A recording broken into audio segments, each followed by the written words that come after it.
Hello everyone. Welcome back to my channel. So ఈరోజైతే నేను మొత్తంగా 2 ట్రేడ్స్ తీసుకున్నానండి. ఫస్ట్ ట్రేడ్ వచ్చేసి కాస్ట్ టు కాస్ట్ ఎగ్జిట్ అయ్యా. సెకండ్ ట్రేడ్ ట్రై చేశాను చాలా చిన్న స్టాప్ లాస్‌తో. సో ఆ స్టాప్ లాస్ కూడా నేను తీసుకున్నాను.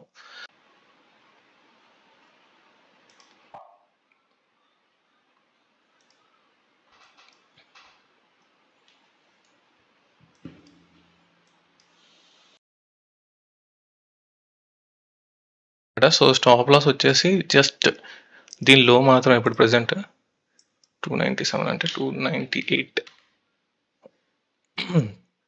సో చాలా చిన్న స్టాప్ లాస్ అండి. మహా అయితే మనకి ఎన్ని రూపీస్ వచ్చింది? 4 రూపీస్ వచ్చింది అంతే. మీకు ఇలా పెట్టేస్తాను ఇంక ఇది.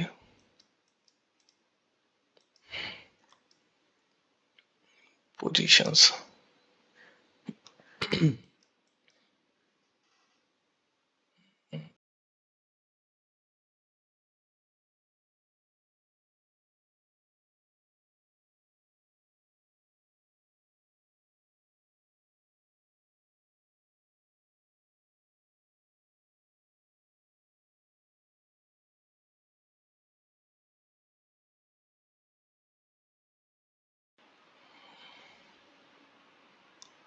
10 రూపీస్ ప్లస్ వెళ్తే అప్పుడు మనం కాస్ట్ కాస్ట్ ట్రైల్ చేసుకోవచ్చు. లేదంటే హోల్డ్ చేయడమే. మన ఎస్ఎల్ వరకు హోల్డ్ చేయడం. ఎందుకంటే ఎస్ఎల్ చాలా చిన్నది.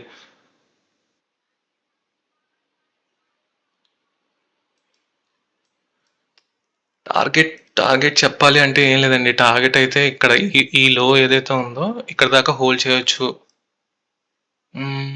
బ్యాంక్ నిఫ్టీలో అయితే ఈ లో ఏదైతే ఉందో ఇంకొంచెం క్విక్గా వచ్చేస్తుంది మనకి. సో దాన్ని బట్టి మనం ఎగ్జిట్ అవ్వాలా హోల్డ్ చేయాలన్నది మనకు తెలుస్తుంది.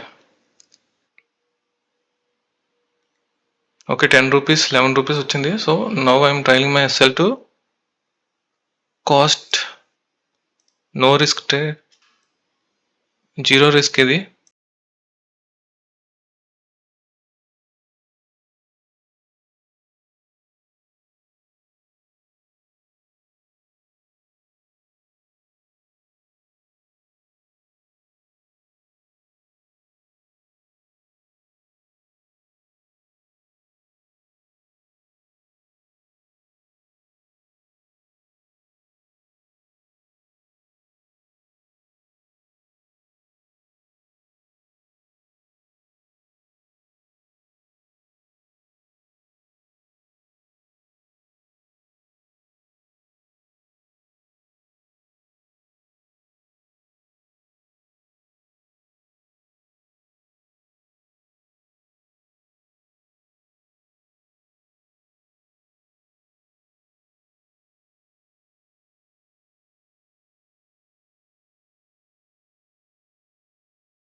ఓకే, కాస్ట్ డన్ అండి. సో ఫస్ట్ ట్రేడ్ పోవడానికి రీజన్ ఏంటంటే నిఫ్టీ కంటా బ్యాంక్ నిఫ్టీ సడన్గా మనకి మూమెంట్ అనేది వచ్చింది, like buying side. But Nifty మాత్రం సైడ్ వేస్ ఉండిపోయింది.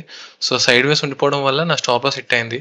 మీరు చూసినట్టయితే నా ఎంట్రీ పాయింట్ వచ్చేసి క్యాండిల్ 939 క్యాండిల్ చూసిన తర్వాత నేను ఎంట్రీ తీసుకున్నాను. 940 క్యాండిల్ ఇక్కడ ఎగ్జాక్ట్గా. సో ఆ తర్వాత మార్కెట్ చూసుకోండి ఎంత సైడ్ వేస్ ఉందో. బట్ అదే 940 క్యాండిల్ ఇక్కడ చూస్తే ఇక్కడ ఉంది, మీరు గమనించారా? సో నేను ఒక వీడియో చేశాను ఏంటంటే బ్యాంక్ నిఫ్టీలో ట్రేడ్ చేసినప్పుడు బ్యాంక్ నిఫ్టీ ఎందుకు ట్రేడ్ చేయాలని, అండ్ లాస్ట్లో ఒక క్వశ్చన్ అడిగాను. ఒకసారి మీరు మళ్ళీ చూడండి, ఇన్ కేస్ మీరు ఇదే ఫస్ట్ టైం అయితే ఒకసారి మళ్ళీ ఛానల్లో ఉంటుంది ఆ వీడియో అన్నది. సో అందులోని మీకు లాస్ట్లో ఒక క్వశ్చన్ అడిగినది ఏంటంటే, bank Nifty if in case strong అయ్యి నిఫ్టీ వీక్ అయితే నిఫ్టీలో మీరు ఏం చేయాలి అని.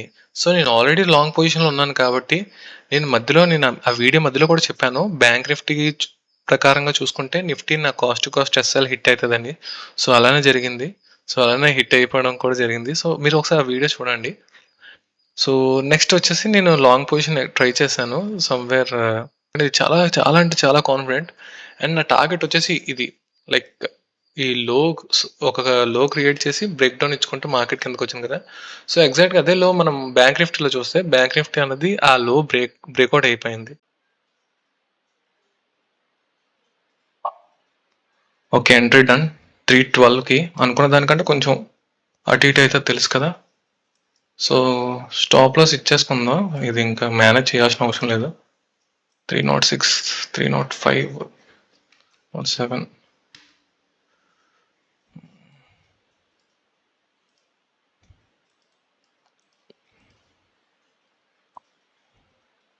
సో స్టాప్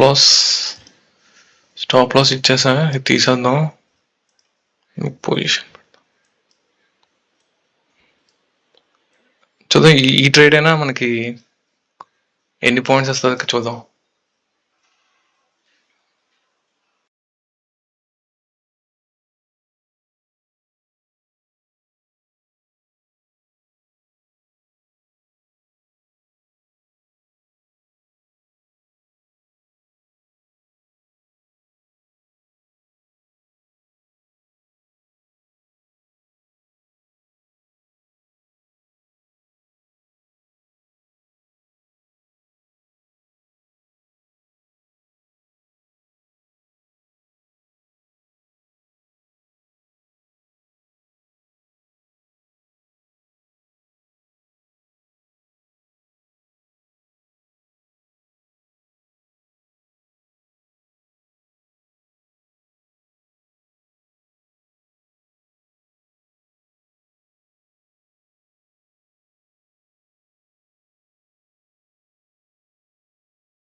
వర్కౌట్ కాలేదండి ఈరోజు.